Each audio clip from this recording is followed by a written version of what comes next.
Hey everybody, welcome to Dmonix's Dvlog.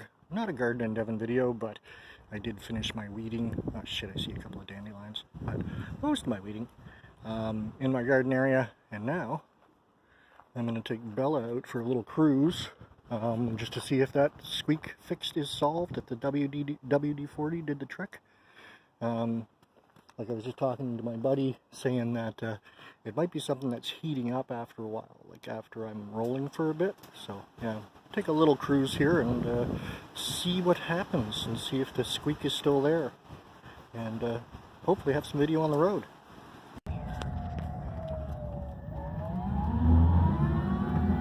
Beautiful day out in Bella, and I think I have solved the squeak. I haven't been out that long, but even going fast and slow, and I've kind of done some turns and shit, and yeah, I don't hear the squeak. And that is a very good thing, because like I said, it was really annoying, and I felt kind of cheapened the car a little bit, like, cool car, shitty about the squeak, but yeah, it's a lot better now. I just want to catch up to these people here, trying to go slow. Testing things out by kind of crawling along, see if that makes the squeak happens.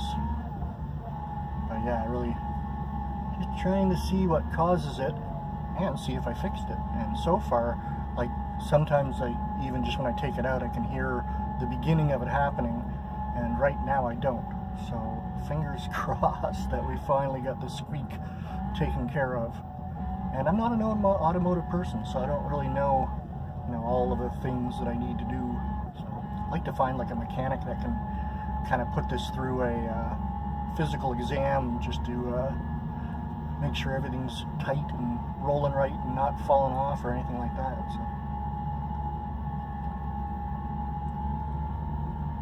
But so far so good.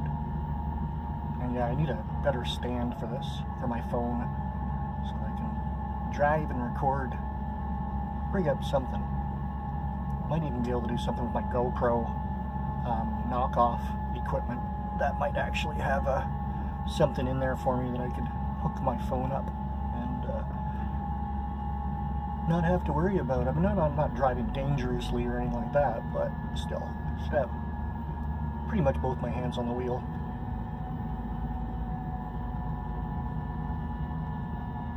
And recording in the big screen isn't the, it's not the biggest thing in the world, so.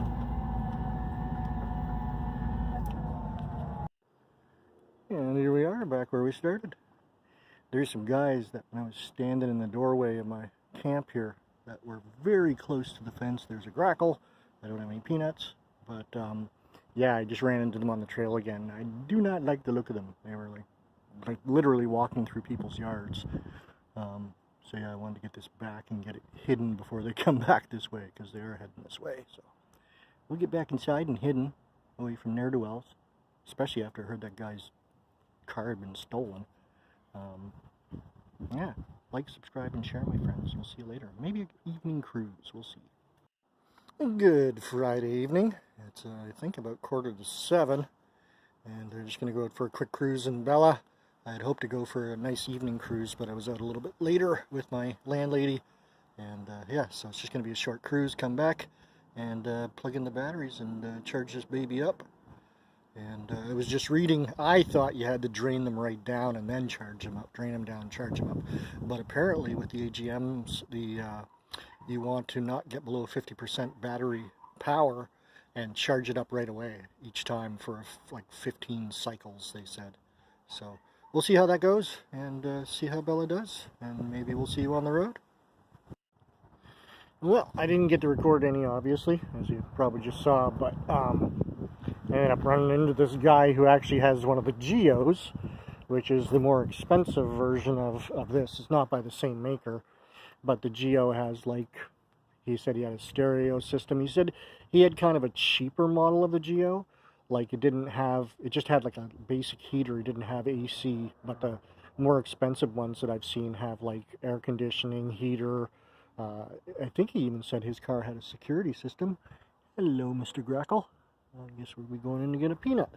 But yeah, so he was just talking about his experience with his, and saying that, like, even with his more expensive one, excuse me here, as I was saying before I was interrupted by our grackle eating on the roof here, yeah, that he was just talking about his experience. His Geo only has 5 batteries, but he says that, like, the Geo weighs, like, way more than mine does. It has a little bit more room inside of his car, and yeah, mine really is like a basic Geo, and made by a different car maker, of course, or electric car maker. Oh, we got another grackle. When they see one, they come. Yep. Anyways, yeah, so it was cool to talk to somebody who has a Geo, and he does use his all year round. The Geos you can use them, but he actually says that he doesn't use his in the wintertime, just kind of pretty much for the same reasons that I don't use this in the wintertime. But this Kajergo, I forget what the name of the, this Cozy, or yeah, I just want to make sure I tell people the name when they look on it, is Kajero. Yeah, Kajero. The Kajero is 6 batteries, and yeah, it's a much cheaper model. You can kind of tell just even by looking at it. Sometimes there's like little things that kind of, like, you're like, oh, okay, this is kind of put together kind of hokey dokey. Like back here, you know, I'd actually even thought about even getting like some caulking gel and like kind of plugging up some holes that are in it. Not that I've been out in the pouring rain with Bella, not yet. But I mean, yeah, there's like holes in the floor where I don't know what was supposed to go in there. Maybe like another like special features or something that I don't have. I don't know. But there are kind of holes in the undercarriage. I never had water splash up in before. I have noticed, like, when I've been washing it, like, sometimes I'd come home and there'd be stuff on the door panel, so I would take a bucket of water and throw it against the door, and it would actually get water inside the car. So it's not completely even, like, waterproof. I mean, not that you'd want to drive it into the river, but yeah. So again, I've never been out in this in like a total rainstorm. I have no idea how waterproof it is. I would like to imagine that the roof and windows and all that stuff don't leak. Yeah, we're going to back it in. I'm going to take my camera offline and charge this up. And yeah, we'll see you guys later. Please like, subscribe, and share. And maybe we'll see you on the road.